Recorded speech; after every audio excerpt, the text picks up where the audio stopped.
창세기 12장 1절에서 3절까지의 말씀입니다. 우리 다 같이 한 목소리로 함께 읽어보도록 하겠습니다. 창세기 12장 1절에서 3절까지의 말씀입니다. 다 같이 한 목소리로 한번 읽어보도록 하겠습니다. 시작. 여호와께서 아브라함에게 이르시되 너는 너의 고향과 친척과 아비의 집을 떠나 내가 네게 보여줄 땅으로 가라. 내가 너로 큰 민족을 이루고 네게 복을 주어 내 이름을 창대하게 하리니 너는 복이 될지라. 너를 축복하는 자에게는 내가 복을 내리고 너를 저주하는 자에게는 내가 저주하리니 땅의 모든 족속이 너로 말미암아 복을 얻을 것이라. 신지라. 아멘. 유성환 선교사님이십니다. 참 오래전에 우리가 저 1단지의 교회에 있을 때도 오셔서 한번 예배를 인도를 하셨고요. 참 오래간만에 오셔서 오늘 이렇게 또 말씀을 전하십니다. 유성환 선교사님은 지금 태국에서 선교 활동을 하고 계시고 국내에 잠시 일이 있어서 잠시 오셨다가 저희 교회에 오셔서 좀 말씀을 좀 전해달라고 부탁을 하였습니다. 네, 우리 사모님의 오빠가 되죠, 그죠? 네, 아마 잘 아실 것입니다. 그래서 말씀을 전할 때 여러분들 큰 은혜를 받으시기를 바랍니다. 나오실 때 할렐루야로 환영하도록 하겠습니다. 할렐루야. 감사드립니다.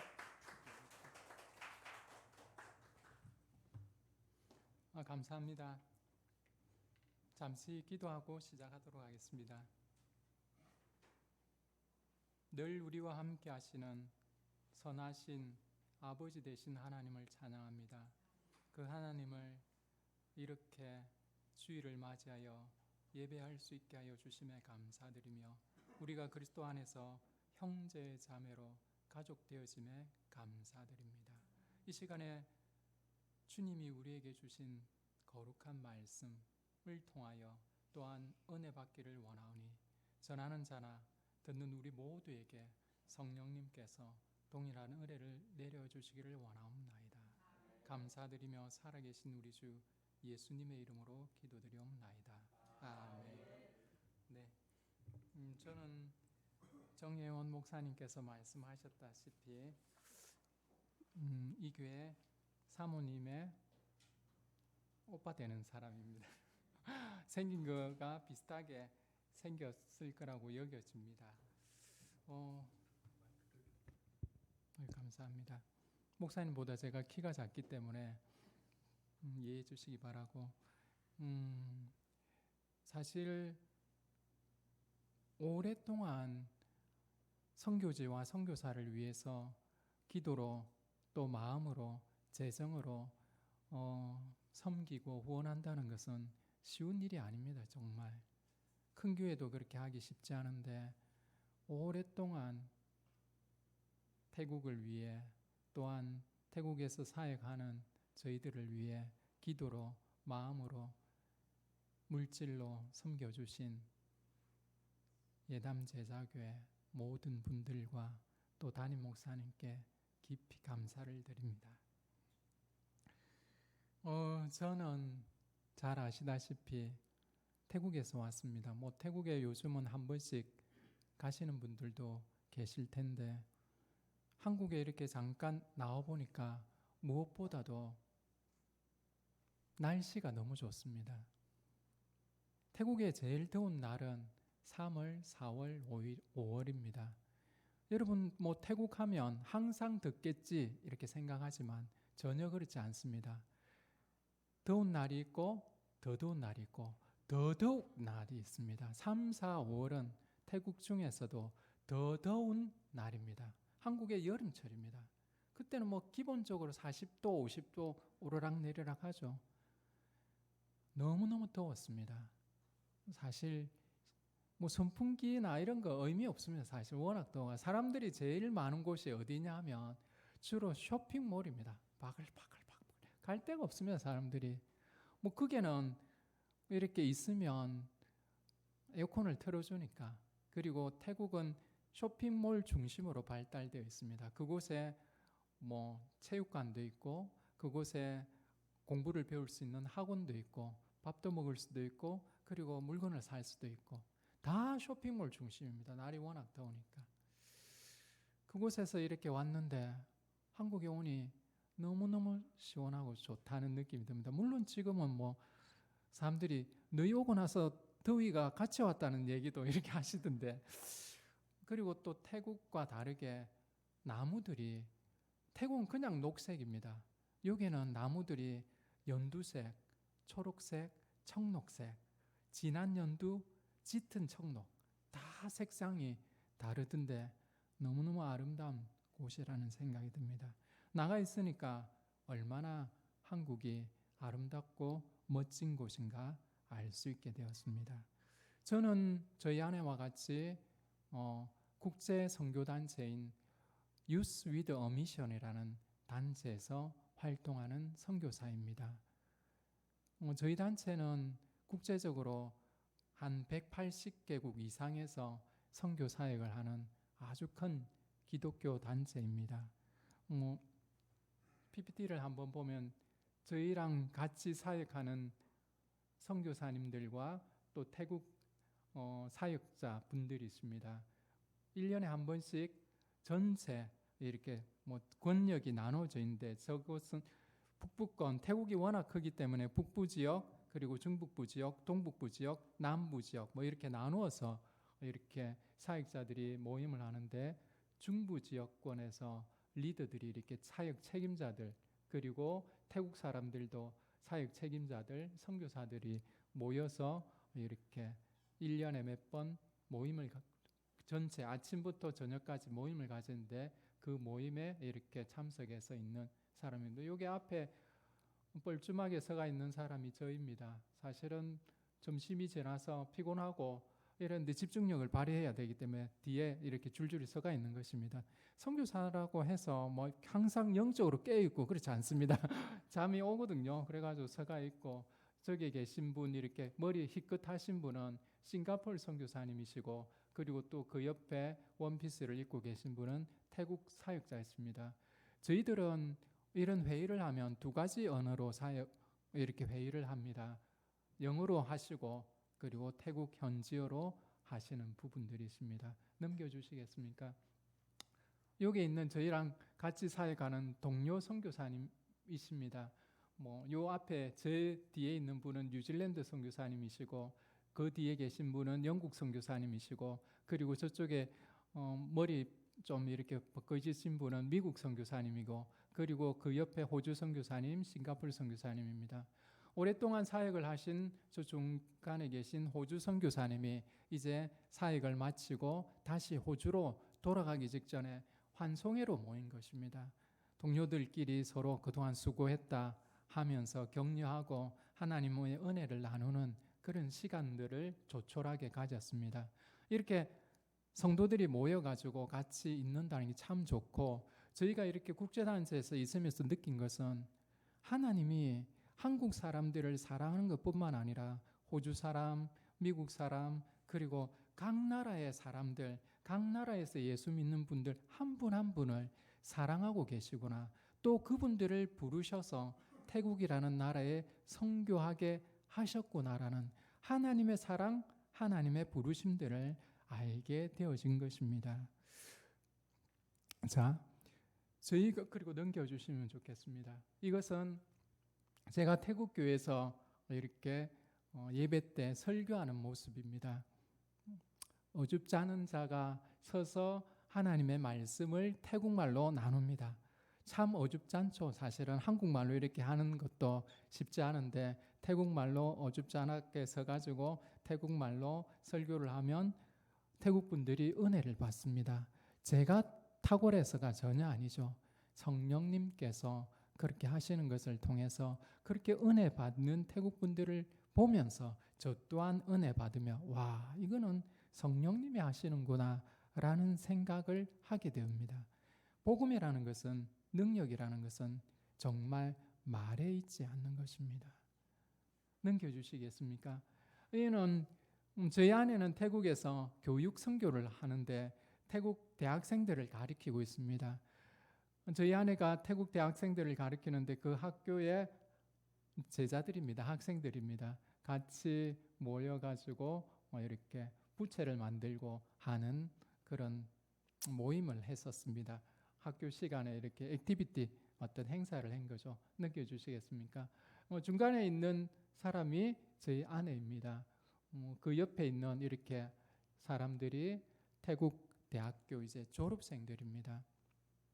그동안 아내를 통해서 이렇게 한국어를, 저희 아내는 그 태국 대학에서 국립대학에서 한국어를 가르치는데 한국어를 잘 가르쳐 주셔서 감사합니다. 또 제가 부족했음에도 불구하고 사랑으로 잘 돌봐주셔서 감사합니다 라는 감사하는 마음으로 졸업식 하고 나서 그래서 안에 있는 영구동에 찾아와서 이렇게 같이 사진을 찍자고 했던 부분들입니다. 넘겨주시기 바랍니다. 여기 오늘 말씀에 보면 창세기 12장 1절에 3절 이 말씀을 보면 어떤 부분들이 있냐면 2절에 너는 복이 될지라, 그리고 3절에 보면 땅의 모든 족속이 너로 말미암아 복을 얻을 것이라 하신지라 라는 표현이 있습니다. 제가 이 성경 말씀을 태국 남부에 가서 깊이 있게 생각한 적이 있습니다.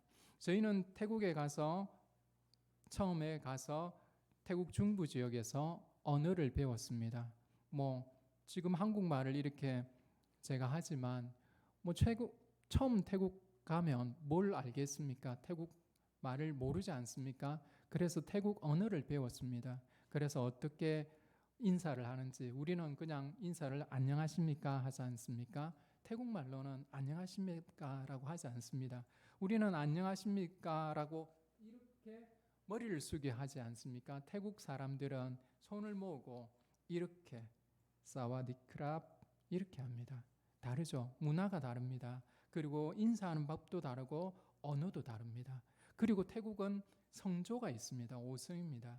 성조가 높낮이에 따라서 오다도 되고 말도 되죠. 그리고 개라는 부분들이 강아지라는 표현도 되어지고 여러 가지 부분들의 표현들이 달라지는 부분들이 있습니다. 어줍지 않은 자가 태국에 갔습니다. 그러니 언어를 배워야겠죠. 언어를 배우고 그리고 나서 저희 첫 사역지가 태국 남부였습니다. 거리상으로서는 저희가 언어를 배웠던 곳과 약 1000km 정도 떨어진 아주 멀은 곳이었습니다. 대한민국 한반도가 한 1000km 정도 끝에서 끝이라는데 그 정도 남쪽에 가서 처음 사역을 하게 되는데 가게 된 이유는 하나밖에 없었습니다. 선교사가 거의 없었기 때문에. 우리는 그곳에 가서 한국 선교사 처음으로 그곳에서 사역을 하게 되었는데 그곳에 지역교회를 섬기게 되었습니다. 태국의 자그마한 지역교회에 가보니까 목사님이 나이가 너무 많이 드셨습니다. 그런데 은퇴를 못하고 있습니다. 후임자가 오지 않기 때문에. 태국 남부는 태국 사람들도 쉽게 사역자들이 가지 않으려고 하는 곳이었습니다. 지금도 마찬가지입니다. 왜냐하면 태국의 종교는 대부분이 불교입니다. 94% 정도가 불교입니다. 여러분도 잘 아시다시피. 그러나 태국 남부에는 무슬림들이 많이 있습니다. 지금도 태국 남부에는 여전한 테러와 갈등들로서 거의 준전시 상태같이 여러 지역들이 그렇습니다. 위험한 곳이죠. 한국 사람들이 느끼기에 위험한 곳이면 태국 사람들도 위험하게 느끼는 것이죠. 사역자들도 태국 사람들도 쉽게 내려가지 않는 곳이었습니다. 저희들은 젊었고 또 뭘 아는 것이 없었기 때문에 그냥 덜렁 내려갔던 거죠. 내려가 보니까 조그마한 지역교회에서 어떤 부분들에 있어서 목회자님이 섬기시는데 연로하신데 후임도 없고 그래서 제가 그곳에 가서 설교로 돕고 또 저희 안에는 교회에 이렇게 피아노가 있는데 기증받은 것 같았어요. 반주자가 없는 거예요. 반주를 할 수 있는 사람이. 그래서 예배 시간에 반주자로 섬기고 또 저희가 만약에 아내가 계속 반주자로 섬기면 후임이 없을 적에 어떻게 하겠습니까? 그래서 그 교회 청년들 중에서 반주자를 훈련시켜서 예배 반주자 훈련도 하고 그렇게 하였습니다. 그리고 태국 남부에 저희가 있다는 그거 이유 하나 때문에 정말 태국 남부에 저희 무슨 도시인지 이름도 모르는 이런 부분들이었는데 한국에서 간혹 연락이 와서 전도여행 팀을 보내주겠다. 그래서 네, 오세요. 그리고 그 전도여행 팀도 태국 남부가 얼마나 위험한지 모르고 그냥 왔었습니다. 와서 같이 전도도 하고 그다음에 지역 교회도 섬기고 막 이런 활동들을 같이 했습니다. 어느 날 이 교회 저희가 섬겼던 태국 교회 태국 사모님께서 저에게 이런 말을 하셨습니다. 선교사님은 참으로 축복의 통로이십니다. 와우, 축복의 통로? 이게 뭐지? 내가 과연 그런 말을 들을 만한 자격이 되는가? 내가 그럴 만한 일을 했는가? 라는 생각을 해보면서 창세기 12장 1절에서 3절 말씀을 깊이 생각해 보았습니다. 제가 다시 한번 읽어보겠습니다. 여호와께서 아브라함에게 이르시되 너는 너의 고향과 친척과 아비집을 떠나 내가 네게 보여줄 땅으로 가라. 내가 너로 큰 민족을 이루고 네게 복을 주어 내 이름을 창대하게 하리니 너는 복이 될지라. 너를 축복하는 자에게는 내가 복을 내리고 너를 저주하는 자에게는 내가 저주하리니 땅의 모든 족속이 너로 말미암아 복을 얻을 것이라 하신지라. 아멘. 저는 사실은 창세기 12장 1절만 생각했던 적들이 많았습니다. 그렇지. 하나님께서 아브라함을 부르셔서 그 아브라함의 고향 그리고 친척 아비집을 떠나서 이렇게 나아갔네. 아, 선교사는 이런 건가? 전혀 모르는 제 평생 알지도 못했던 태국 남부 이름도 제대로 알지도 못했던 이곳까지 내려왔으니까 이것이 하나님의 부르심이었는가? 나는 나의 고향을 떠났다. 나는 우리의 가족을 떠났다. 그리고 주님의 인도하심 따라 여기까지 왔네? 라고 생각해 보았는데 중요한 것은 2절 3절 내게 복을 주어 그리고 너로 말미암아 복을 얻을 것이다. 3절이 너로 말미암아 복을 얻을 것이라는 것이 축복의 통로가 된다는 것입니다. 여기서 한번 넘겨주시겠습니까? 제가 오늘 주제이기도 한데 소명과 사명이란 소명은 보시면 부를 소 목숨 명자입니다. 부르는 것. 우리가 사실은 내가 하나님의 부르심을 받고 선교사로 갔다. 내가 하나님의 부르심을 받고 전임 사역자가 되었다. 이런 얘기, 부르심 이런 얘기들을 많이 하는데 내가 하나님의 부르심을 받고 옛날 직장을 다 버리고 이제는 오직 주님만 따르는 자가 될 것이다. 이런 부르심 얘기를 많이 하는데 사실은 그 부르심이 소명인 거죠. 부를 소 목숨 명자. 성경적 맥락에서 소명은 하나님께 속하도록 부름을 당했다는 것입니다. 수동태인 거죠. 하나님이 너를 불렀다. 이게 창세기 12장 1절에 있는 그 말씀처럼 하나님께서 아브라함을 부르신 것입니다. 아브라함에게 이르시되 너는 너의 고향과 친척과 아비의 집을 떠나 내가 네게 보여줄 땅으로 가라. 부르신 거죠. 여러분은 어떻습니까? 어떻게 예수님을 믿게 되었습니까? 그리고 어떻게 이 교회까지 오게 되셨습니까? 다양한 분들이 계십니다. 나는 전도를 받아서 나는 우리 부모님이 믿는 부모님이기 때문에 어릴 때부터 부모님 따라서 다양한 분들이 계십니다.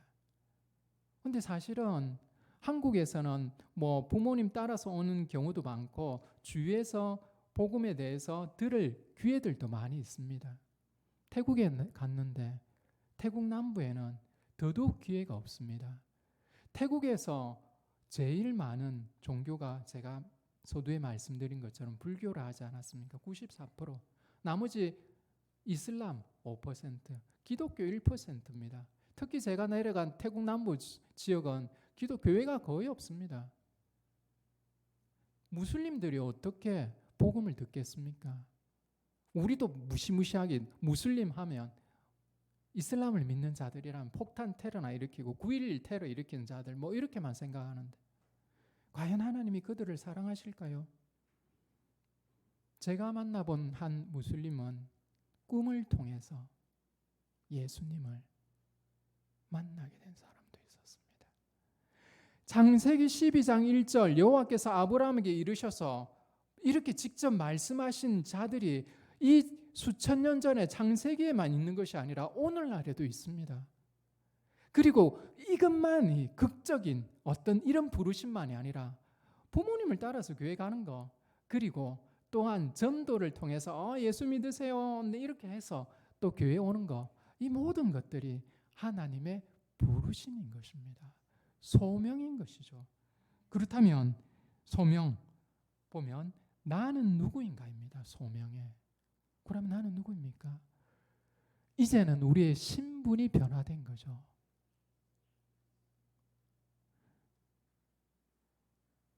우리의 신분이. 한번 넘겨주시겠습니까? 여호수아 24장 2절에는 이렇게 말씀하고 있습니다. 여호수아가 모든 백성에게 이르되 이스라엘의 하나님 여호와께서 이같이 말씀하시기를 옛적에 너희의 조상들 곧 아브라함의 하나님 나홀의 아버지 데라가 강 저쪽에 거주하여 다른 신들을 섬겼으나, 이 표현이란 무엇이냐면 하나님이 아브라함을 부를 적에 아브라함과 아브라함의 가족들 이런 사람들이 예수를 믿는 사람들이 아니었다는 것입니다. 예수님은 나중에 태어났으니까 예수님은 차치하더라도 하나님을 모르는 자들이었다는 것입니다. 그들은 다른 신들을 섬겼습니다. 여기 있지 않습니까? 나홀의 아버지 테라가 강 저쪽에 거주하여 다른 신들을 섬겼으나, 여러분은 예수 믿기 전에 어떤 신을 섬겼습니까? 제가 봤을 적에 오늘날은 요즘은 막 우상들 앞에 절하지 않습니다. 태국도 그러고 기독교라 하지만 아니면 불교라 하지만 아니면 이슬람이라 하지만 종교를 믿기는 하지만 궁극적으로 돈을 섬기는 것 같습니다. 우상 숭배, 자본주의, 뭐만 하면 자본주의 세상에서 이렇게. 태국 사람들도 불교를 그렇게 하는데 자본주의 이렇게 하더라고요. 저는 어제 잠시 뉴스를 봤는데 소림사 주지 스님께서 600억을 이렇게 막 횡령을 했다고 하시더라고요. 스님, 태국에서도 그런 부분들이 태국 신문에 기사가 나옵니다. 어느 유명한 주지 스님께서 개인 전용 비행기를 몰고 다녔다고. 뭡니까? 불교라 하지만 결국은 자본주의를 숭배하는 거 아니겠습니까? 여기도 마찬가지입니다. 다른 신들을 섬겼으니라는 부분들, 이 당시는 신들을 안 섬겼겠습니까? 궁극적으로 그 당시 사람들이나 수천 년 전에 아브라함 때의 사람들이나 지금이나 신을 섬기고자 하는 목적은 하나밖에 아닐까요? 자기 자신이 잘되고 번성하고 축복받고. 이게 성경에도 말미암아 있지만 1절 2절 창세기 12장 1절 2절 3절에 보면 복에 대해서 나오는데, 복이라고 할 적에 무슨 복이겠습니까? 우리가 잘 아는 기복신앙 아니겠습니까? 복 받는다. 어디나 복 받으려고 하면, 태국에도 그러고 태국에는 명절이 여러 날입니다. 우리도 구정 신정이 있듯이 태국에도 태국 원 사람들이 살지만 중국에서 넘어온 중국 계통의 태국 사람들이 굉장히 많습니다. 구정을 셉니다. 그때는 막 폭죽 터뜨리면서 복 그래가지고 집집마다 복 벌겋게 해가지고 어찌 그래 복을 좋아하는지. 그 복의 근원이 뭔지 아십니까? 돈이더라고요. 우리는 뭡니까? 복에 대해서 뭘 생각하시는가요? 자, 여호수아 24장 2절에 보면 하나님께서 창세기 12장 1절 3절에 아브라함을 부르실 적에 아브라함도 하나님을 알지 못하는 자였습니다. 전적인 하나님의 은혜인 거죠. 아브라함이 뭘 착하게 잘했어요? 아닙니다. 자, 다시 앞쪽으로 넘겨주시겠습니까? 뒤쪽으로 넘겨주시겠습니까? 그렇다면 소명이라는 것은 나는 누구인가? 이제 아닙니다. 소명과 사명에 대해서 하니까 뒤쪽으로 넘기게 뒤쪽으로 요게 사명에 대해서 한번 보겠습니다. 그러면 사명을 할 적에 사명은 불일사 목수명입니다. 성경적 맥락에서 사명이랑 하나님께서 맡기신 일이라는 것입니다. 내가 이 사명을 가지고 나는 국가의 그런 사명의 어떤 것을 가지고 뭐 부르심, 사명 뭐 이런 표현들 많이 쓰지 않습니까? 공무원들 뭐 이래 할 적에나 어떤 부분들에 뭐 사명, 직업적 사명 생각해 보십시오. 불이 활활 타고 있습니다. 그게 그 불 안에서 자기가 피해야 되는데 그 불을 뛰어 들어가는 사람이 있습니다. 누굽니까? 소방관 아닙니까? 그 안에 있는 불 안에 혹시 있을지 모르는 사람들을 구조하기 위해서 뛰어 들어갑니다. 자기 생명을 바쳐서. 이런 자들에게 우리는 사명이라는 표현을 쓰지 않습니까? 이 성경적 맥락에서 사명은 하나님께서 맡기신 일이라는 것입니다. 사명은 나는 무엇을 위해 행동해야 하는가인 것입니다. 창세기 12장 1절 3절 하나님께서 아브라함을 부르셨습니다. 그리고 아브라함에게 하나님이 어떤 분이신가를 말씀해 주시고 계시해 주십니다. 여러분은 예수님을 처음 믿고 나서 성경 말씀을 통해서 또한 목사님의 설교를 통해서 또한 날마다 하는 큐티나 또한 신앙서적, 극동방송이나 다른 기독교 방송들을 통해서 어떻습니까? 하나님을 조금씩 더 알아가고 있지 않습니까? 마찬가지입니다. 아브라함도 그렇게 하나님을 알게 되어 가는 거죠. 신분이 변했던 거죠. 하나님의 백성으로. 그리고 그렇다면 그에게 또한 사명이 있는 거죠. 넘겨주시겠습니까? 앞쪽으로. 뒤로 넘겨주시겠습니까? 네. 갈라디아서 3장 8절에 보면 진정한 복에 대해서 말씀하고 있습니다. 제가 한번 읽어보겠습니다. 또 하나님이 이방을 믿음으로 말미암아 의로 정하실 것을 성경이 미리 알고 먼저 아브라함에게 복음을 전하되 모든 이방인이 너로 말미암아 복을 받으리라 하였느니라. 아멘. 또 넘겨주시겠습니까? 마태복음 1장 1절 말씀입니다. 아브라함과 다윗의 자손 예수 그리스도의 계보라. 아브라함을 선택하셨습니다. 그리고 아브라함을 통해서 한 민족을 만들었습니다. 지금도 있는 민족입니다. 이스라엘 민족입니다. 성경의 허구가 아닙니다. 여러분들이 지금 이스라엘 지금 전쟁 뭐 이런 하마스 전쟁 이런 거 듣고 있지 않습니까? 그 이스라엘이 성경 창세기에 나오는 이 이스라엘입니다. 아브라함을 통해서 하나님이 이 민족을 만드셨습니다. 그리고 아브라함의 자손을 통해서 다윗의 자손 예수 그리스도의 계보라고 예수님이 나오신 것입니다. 이유가 무엇입니까? 이스라엘 백성들이 정말로 구약에서 가지고 있고 지금도 가지고 있는 것처럼 우리만 구원받은 선민이라는 그 의식 속에 마치 홀로 자기들만 구원받고 자기들만 우리만이라는 생각 가운데 있는 것으로 하나님이 아브라함을 부르셨을까요? 전혀 그렇지 않습니다. 하나님이 아브라함을 불러서 그 시대가 흘러서 오랜 시대 후에 예수 그리스도가 나오게끔 하나님은 계획하셨습니다. 우리는 사실은 하루 일도 모릅니다. 하루는 고사하고 1시간 일도 모르고 1분 후에 어떻게 될지도 모릅니다. 그냥 우리는 정말 미래를 모릅니다. 그래서 미래에 대한 불확실 가운데 늘 두려워하고 그래서 미래를 조금이라도 알려고 무당들을 찾아가기도 하죠. 안 믿는 사람들은. 성경은 말하고 있습니다. 주님의 나라에서는 주님의 시간 계획은 하루가 천년 같고 천년이 하루 같습니다. 시간 계획이 그렇죠.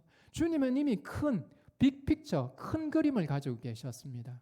무엇입니까? 아브라함을 선택해서 그 계보 가운데 예수 그리스도를 주시는 것입니다. 예수 그리스도를 주시는 목적이 무엇입니까? 믿는, 하나님을 믿는다고 한 이스라엘뿐만 아니라 믿지 않는 우리 같은 한국 사람 같은 이방인들도 주께 돌아오기 위함인 거죠. 에베소서 2장 8절에서 9절 말씀을 한번 보겠습니다. 너희는 그 은혜에 의하여 믿음으로 말미암아 구원을 받았으니 이것은 너희에게서 난 것이 아니요 하나님의 선물이라고 했습니다. 행위에서 난 것이 아니니 이는 누구든지 자랑하지 못하게 함이라고 하였습니다. 우리가 다른 종교와 다른 이유가 이것입니다. 제가 불교에 가서 전도를 해보니까요, 행위가 참 중요하다는 걸 느꼈습니다. 불교인들 중에서 신실한 불교인들, 그리고 이슬람을 믿는 무슬림들 중에 신실한 무슬림들요, 우리보다 행동이나 마음의 가짐이나 탁월한 사람들도 있더라고요. 매주 수요일마다 육식을 금하는 불교인도 보았고요. 우리는 아이들이 학원에 이렇게 계속 한국에서는 뺑뺑이 돌리지 않습니까? 그래서 좋은 대학 가기를 원하죠. 뭐 나쁜 거 아니지 않습니까? 그런데 오히려 이게 우상이 되는 우려도 있지 않습니까? 이슬람 사람들요, 어떻게 하는 줄 아십니까? 학교 갔다 오지 않습니까? 그리고 나서 반드시 회당에 모여서 율법 교육시킵니다. 어린아이들도. 태국은 학교에서 불교 교육을 시킵니다. 어쩔 수 없이 공교육으로 그렇게 불교 교육을 받은 이슬람 아이들이 돌아와서는, 교육을 마치고 나서는 학원에 가는 것이 아니라 회당에 가서, 그들이 말하는 모스크죠, 가서 꾸란을 배웁니다. 어떻습니까? 우리가 좋은 대학을 생각할 때 그들은 우선적으로 뭘 생각합니까? 종교를 먼저 생각합니다. 이슬람 사람들 중에서 종교가 달라서 결혼을 못하는 사람들도 많습니다. 불교도인 중에서, 제가 만나본 불교인 중에서는 이슬람의 삶이 매력적이라서 이슬람으로 개종한 사람도 만나봤습니다. 전도할 적에. 우리의 삶이 그 정도로 선한 영향력을 미치고 있습니까? 우리는 사실은 따지고 보면 행위로서 구원받으면 받을 수 없습니다. 어느 날 제가 태국의 대학에 가서, 한 대학에 가서 한 학생을 만났습니다. 이런저런 얘기를 하면서 전도를 하였습니다. 너는 어떻게 불교 사람들도 극락, 영생, 그리고 좋은 데 가고 싶어 합니다. 너는 그런 데 가고 싶어? 가고 싶다 하죠. 20대 초반의 학생들도 삶이 고단합니다. 지칩니다. 그들도 불확실하지만 죽으면 더 나은 곳에 가고 싶어 하는 거죠. 우리는 이것을 주님이 계신 천국이라고 하지 않습니까? 그래, 좋네. 그러면 너는 어떻게 갈 수 있어? 매일매일 탐분, 한국말로 하면 공덕을 쌓는 거죠. 선한 행위들을 한다고 하는 거죠. 우리는 이런 걸 생각하면서 매일매일 선한 행동들을 하십니까? 그래, 좋네. 너는 선한 행동들을 매일매일 하니 참 좋네. 근데 너는 맨날 선한 행동들을 다 못할 수도 있잖아. 어쩌다가 너가 선한 행동, 탐분을 못할 수도 있잖아. 그리고 너의 생각은 이렇게 선한 생각이 아닐 수도 있잖아. 그럼 너는 어떻게, 이 친구가 말을 못하더라고요. 그렇지 않습니까? 아니, 그 못한 날에 너가 만약에 죽으면 너는 어떻게 돼? 그러면서 얘기했죠. 예수 그리스도를. 그리고 그것은 행동이 아닌 믿음으로 믿게 되고 그것으로 말미암아 구원받게 된다고. 그 친구가 그 순간에 저와 함께 기도했습니다. 예수님을 받아들이는. 어떤 이런 종교가 있습니까?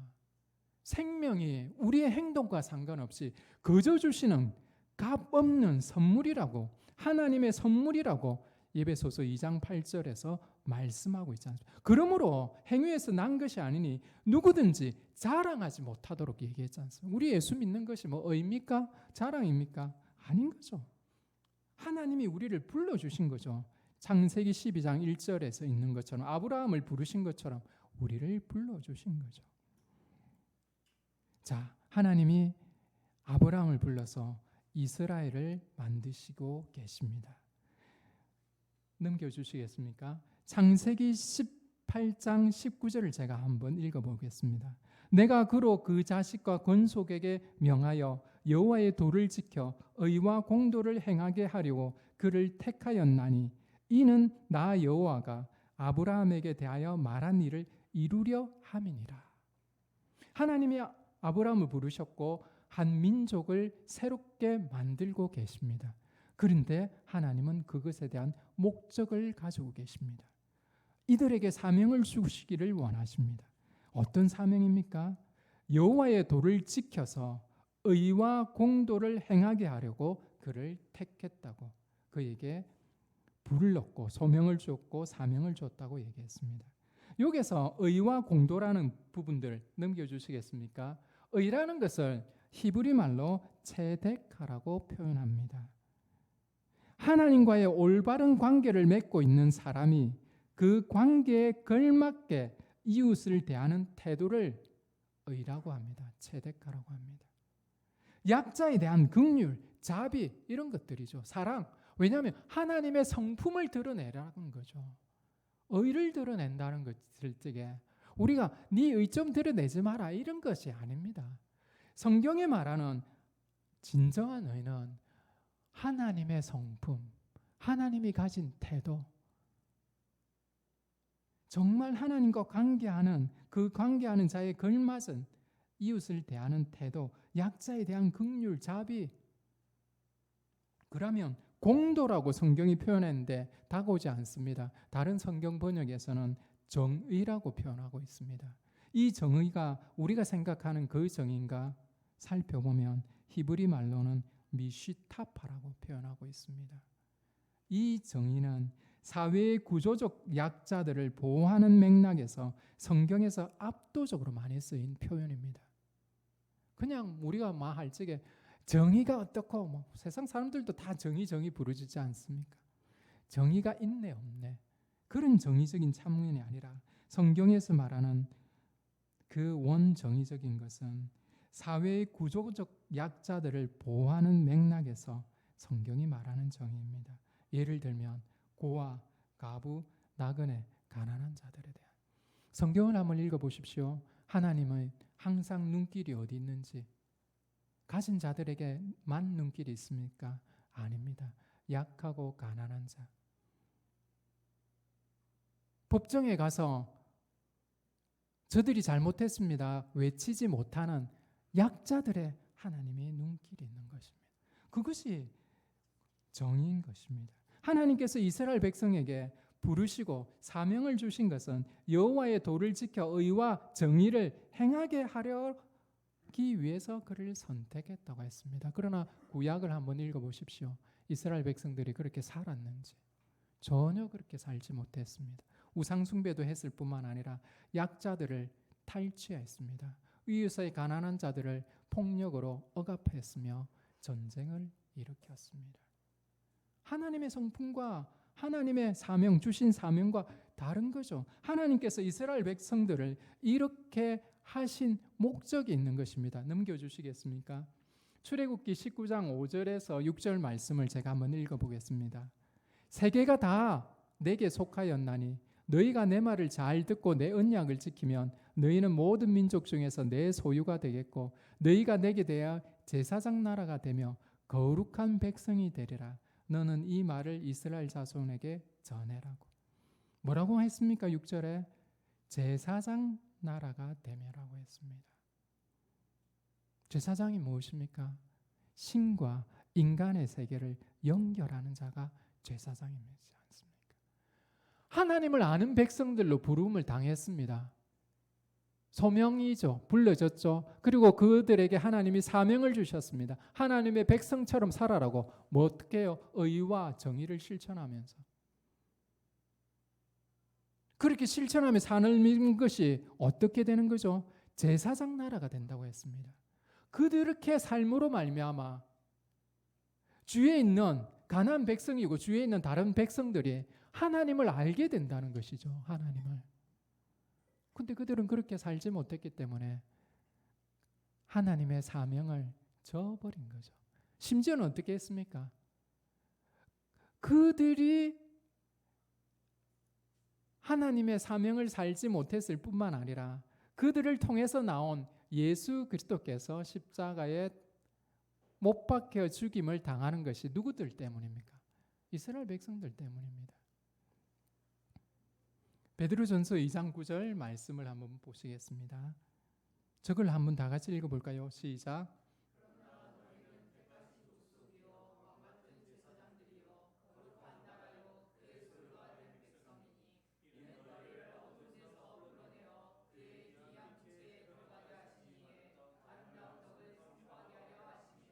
아멘. 자, 구약과 신약에 동일하게 나온 표현이 있습니다. 제사장이라는 표현입니다. 하나님께서 구약의 이스라엘 백성들에게 제사장 같이 되기를 원했습니다. 신약에 또 마찬가지입니다. 왕 같은 제사장이라고 하였습니다. 구약은 이스라엘 백성들에게 사명을 주신 것은 여러분 힘의 그 부분들의 원리를 알지 않습니까? 이렇게 막 돌리면 줄을 가지고 어떤 부분들의 공이 있는 것을 돌리면 원심력과 구심력이라는 것을 들어보셨죠? 구심력은 중심적으로 끌어당기는 힘입니다. 이 공이 밖으로 빠져나가지 않도록 계속 이렇게 구심력이 이렇게 잡고 있기 때문에 공이 나가지 않습니다. 원심력은 밖으로 계속 직선으로 나가려고 하는 게 원심력이지 않습니까? 선교적으로서는 많은 선교학자들이 이렇게 얘기합니다. 하나님이 구약에서 이스라엘 백성들을 선택하신 것은 구심력적 선교, 즉 이스라엘의 삶과 이런 것들을 통해서 주위의 사람들이 끌려당겨 오기 위함. 저들이 믿는 하나님은 어떤 분이신가? 와, 우리랑 왜 다르지? 저곳에는 정의가 있고 의가 있고 그러네? 그래서 다가오기를 원했는데 그것이 실패했습니다. 베드로전서 2장 9절에 있는 왕 같은 제사장이라는 것은 구심력과 원심력을 같이 얘기하는 것입니다. 중심에서 멀어지는 것. 너희는 그리스도를 믿음으로 말미암아 사도행전 1장 8절에 예루살렘에서 땅끝까지 전하는 자로 나오지 않았습니까? 그러면 우리는 어떻게 해야 되겠습니까? 삶과 말로서 그리스도를 전하는 자가 되어야 되지 않겠습니까? 사람들은 이렇게 생각합니다. 선교는 특별한 부르심, 소명 받은 자만이 하는 거다. 주의 사역자는 특별한 부르심, 소명을 받은 자들만 하는 것이다. 그들이 사명을 가지고 타 문화권에 가서 사역하는 것이 선교고, 그리고 그들이 특별하게 사역하는 것이 전임 사역이다 라고 생각하기 쉽지만 절대 그렇지 않습니다. 말씀을 맺으려고 합니다. 결론을 보시면 같이 한번 읽어볼까요? 시작.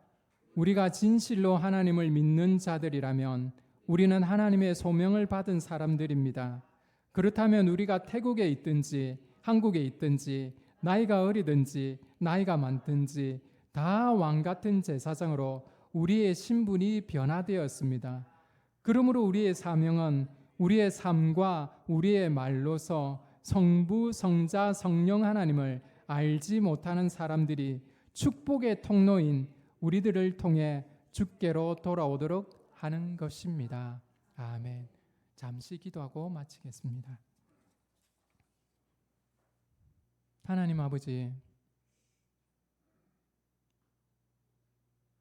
하나님이 우리를 불러주셔서 감사합니다. 우리가 주님 앞에 내세울 만한 것들을 행하지도 못했는데 주님의 은혜로 선물로 우리를 불러주시고 하나님을 믿는 백성으로 왕같은 제사장으로 신분을 변화시켜 주셔서 감사드립니다.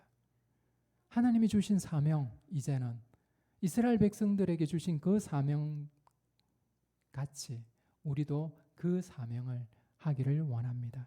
우리의 삶으로 하나님의 의를, 하나님의 정의를 드러내며 우리의 삶과 또한 우리의 말로서 예수 그리스도의 은혜와 하나님 아버지의 크신 사랑과 성령님께서 늘 함께 하심으로 돌봐주시는 것들을 우리 주변에 전하는 자들이 될 수 있도록 인도해 주시옵소서. 예수님의 이름으로 기도드립니다. 아멘.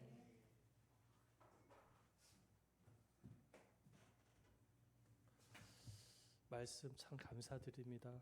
참 말씀을 들으면서 느낀 것이 참 많습니다.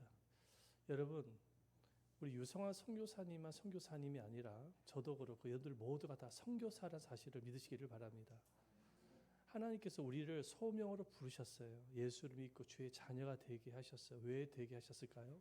오늘 선교사님이 말씀하신 것처럼 우리를 제사장으로 세우신 것입니다. 제사장은 바로 선교사나 마찬가지인 것입니다. 저는 이 예담 제자교회를 중심으로 이 지역 그리고 앞으로 이 교회를 통해서 더 많은 선교사들을 파송하기를 원합니다. 여러분들은 지금 계시는 가정이나 직장에 바로 선교사로 파송이 되어진 것입니다. 여러분들의 입술의 고백과 삶을 통해서 정말 여러분들에게 선교사적인 그런 마음과 삶을 사시기를 축원드리겠습니다. 그것이 하나님께서 우리들을 부르신 목적 아니겠습니까? 아멘. 예수를 믿고 구원받는 것으로만 마치지 마시기를 바랍니다. 그것은 하나님의 뜻이 아닌 거예요. 우리 한번 이 시간에 다 같이 통성으로 기도하기를 원합니다. 기도할 때에 하나님, 저희들을 하나님의 자녀로 불러주셨는데 그 목적이 바로 사명을 위한 것임을 깨달았습니다. 제사장으로서 선교사적인 사명을 위해서 우리들을 부르셨습니다. 우리를 통해서 더 많은 예수 영혼들이 구원을 받게 하시고 축복의 통로가 되어져서 내가 있는 그 현장에 축복의 통로가 되어져서 많은 이들이 예수께로 돌아오는 역사가 있게 해달라고 간절한 마음으로 기도하면서 또 유성환 선교사님과 그 가정을 위해서 이 시간에 중보 기도했으면 좋겠습니다. 참 힘들고 어려운 선교 사역을 감당하고 있습니다. 하나님이 날마다 함께하여 주시고 필요를 공급해 주시고 성령의 충만함을 주셔서 사명을 건강한 가운데서 잘 감당할 수 있도록 기도를 해 주시기를 바라겠습니다. 우리가 짧지만 다 같이 한번 통성으로 기도하도록 하겠습니다. 주여 한번 외치시면서 통성으로 기도하도록 하겠습니다. 주여.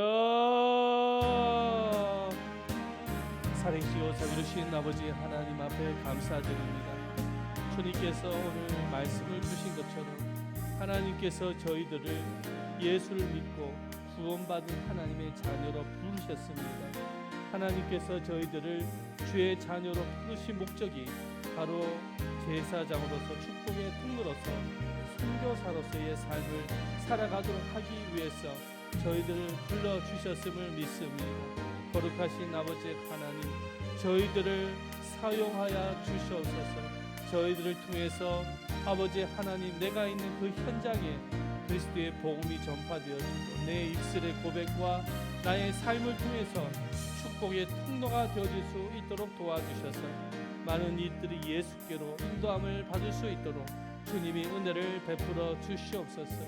우리 예담 제자교회가 더욱더 아버지 하나님의 나라를 위해서 세워져 갈 수 있도록 축복해 주시옵소서. 유성환 선교사님의 가정을 축복하시고 성령의 충만함을 주시옵시고 성령의 두루마리를 주시고 건강케 하여 주셔서 아버지 하나님 맡겨진 사명을 잘 소화하고 감당해 나아갈 수 있도록 주님이 도와주시옵시고 함께하여 주시옵소서. 은혜로 함께해 주실 주님을 기대하오니 역사해 주시옵소서. 아버지 하나님, 우리가 있는 그 현장에 진정으로 주님의 자녀로 불러주셨사오니 우리가 주님이 주시는 이 사명을 잘 감당해 나아갈 수 있도록 주님이 함께하여 주시옵소서. 감사드립니다.